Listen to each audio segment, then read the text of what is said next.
Hello folks, today we're going to be doing part 3 of this rough country 3-inch lift on our 99 Jeep XJ.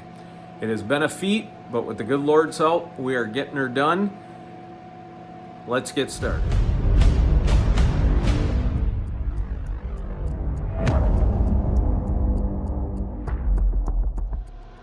Alright folks, before we begin, just like the last video, now we got the front chalked. We have jack stands underneath the unibody on center blocks. Again, make sure your jack stand cleats are centered with the unibody. You don't want them off. You want them solid. Got the wheels off, and of course now on to another project. Busted a lug right here, so I'm gonna have to get this brake drum off and zap that out and put a new one in. Fun for everyone. Same with this side. We have our wheel underneath just in case. And we have jack stands under the axle as well. Be safe. Step one, we're gonna take the nuts off of the rear shocks. Now, again, I'm not replacing the shocks even though I have a new set. Up there you can see the two bolts that hold the top in, and these. If you break those top bolts, there are plenty of videos out there how to remedy that. Thank God mine did not break when I replaced these, but I am gonna leave these shocks on because I'm not replacing them. The only thing I'm gonna do is get my nut off here, pry the bottom out, and that way I can drop my axle to get the shackle, new shackle in, and the front right up here to get our spring out.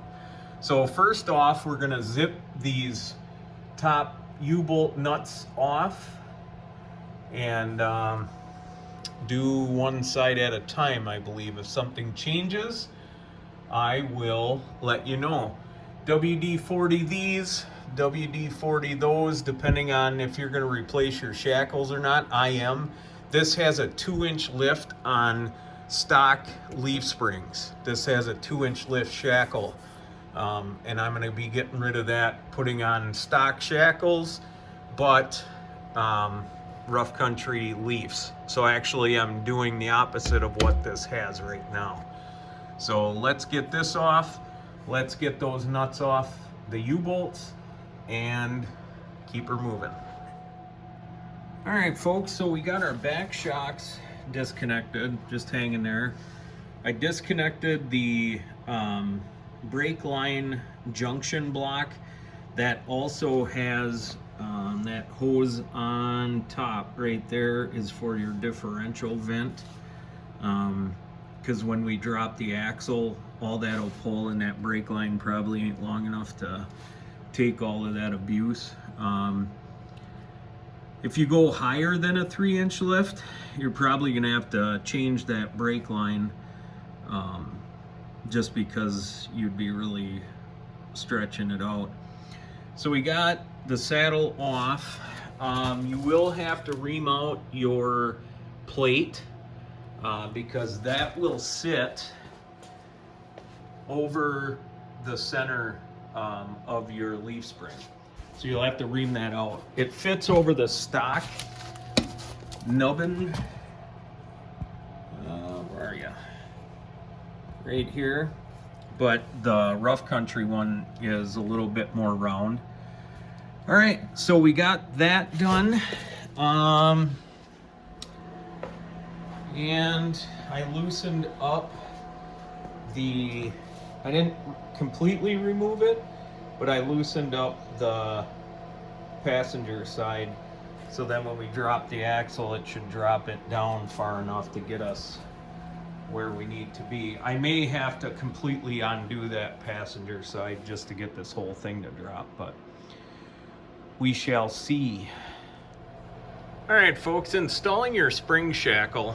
The bushing side of the spring shackle up here seems almost wider than the pocket that this frame sits, you know, so it's hard to get it up in there, and it may feel like it's not going to fit. But what I do is I put it in place, and then I took a ball peen hammer and lightly tapped back and forth till it worked its way up into the pocket. Also, when we put the spring on, we'll have to kick this forward a little bit so the spring can reach the eye hole there. But I just tightened this up just loose enough to where this can swing.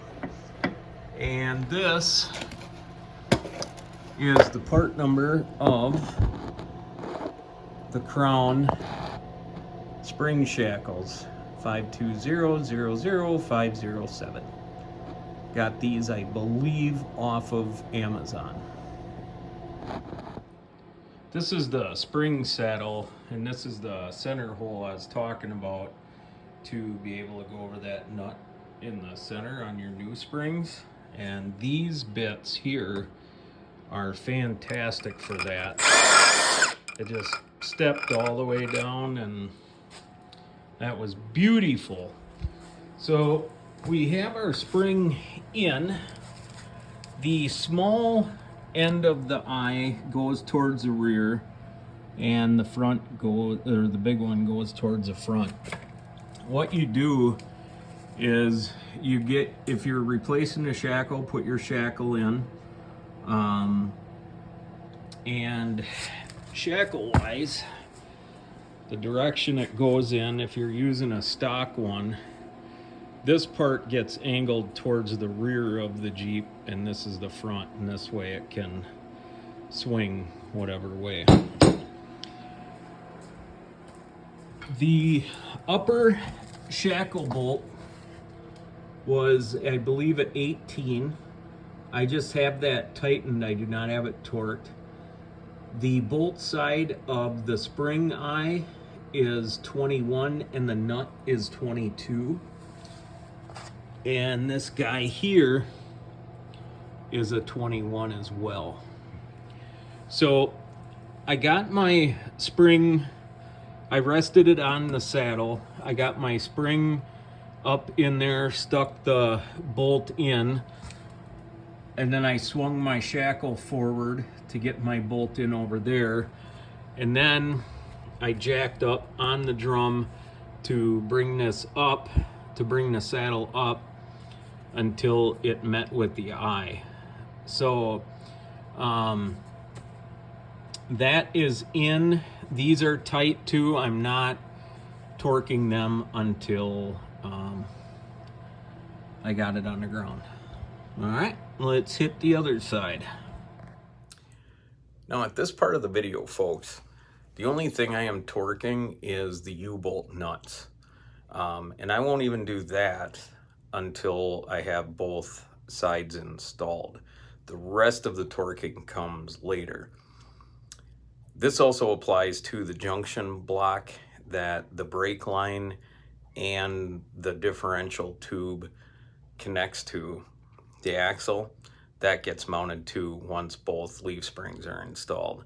But again, the only torquing at this point is your U-bolt nuts, the 4 nuts that come up through the pad. Let's get back to the video. All right, folks, I have all the bolts in. I do not have either of those torqued. I do not have the front torqued, but I am torquing the leaf springs. What you want to do is you want to remove your rear sway bar from the saddle, because then you can get at all of the bolts. That's even good to do during the install. Then you can swing it away if you disconnect it on both sides. The leaf spring under full load, so we have it jacked up to put a full load on it. We have the leaf springs torqued at 55 foot-pounds.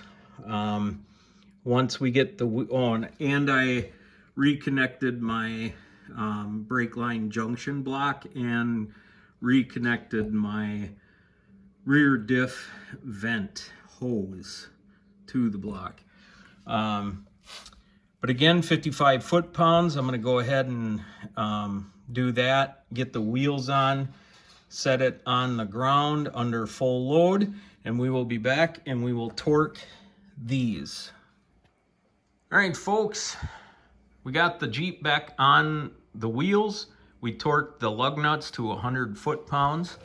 The front of the spring, now that we got it on the wheels, the front of the spring, 115 foot-pounds. The rear upper one for the shackle, 115 foot-pounds. The lower one that ties the spring into the shackle, 80 foot-pounds. Get underneath, make sure everything's tight, sway bar links, all that stuff before you take it to a shop for an alignment. I will leave with Jeremiah 29:11, for I know the thoughts that I have towards you, says the Lord, thoughts of peace and not of evil, to give you a future and a hope. And Romans 10:9, if you confess with your mouth that Jesus Christ is your Lord and Savior, and you believe in your heart that God has raised him from the dead, you will be saved. And I do just that. Jesus Christ is my Lord and Savior, and I do believe in my heart that God raised him from the dead. In Jesus' name. And I hope you guys do that as well. As always, folks, God bless America, and God bless the Republic. Take care.